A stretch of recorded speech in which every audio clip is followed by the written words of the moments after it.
This is my Noble Celts chess set, based on the concept of taking a regular standard chessboard, 8x8 squares, and stretching the one side around, stretching the other side around, until the two sides actually come together. So when you play the game, it's effectively only different to a regular chessboard in the sense that you can go off the edge of the board and back on the other side, or vice versa. You cannot go off the bottom and back on the top, or off the top and back on the bottom. So your pieces are set up in exactly the same way as a regular chessboard. And just imagine being stretched around. If you stretch a side around, the bottom pieces would become the inside circle, and the outside pieces would take up the outside.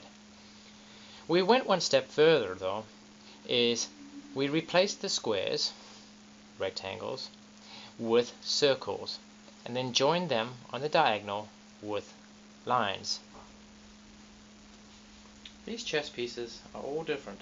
They might look similar at a glance, and that's by design.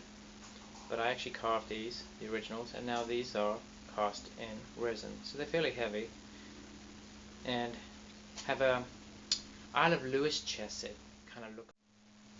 The pieces move on the Noble Celts board as they do on a regular chessboard.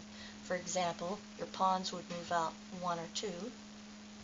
Then pawn would take pawn on what would be the diagonal on a regular chessboard. Your rook can then come in on what would be a vertical move on a regular chessboard to take this pawn. And the rook also moves, instead of horizontally, he moves circularly around the board, going from black to white to black to white around the board. Your knight could move up 2 and over 1, or up 1 and over 2. And your bishops spiral in or out along what would be a diagonal move on a regular board. So, for example, if my opponent opened with his king pawn and I opened with my knight pawn, he would make another move of any sort, for example, queen pawn.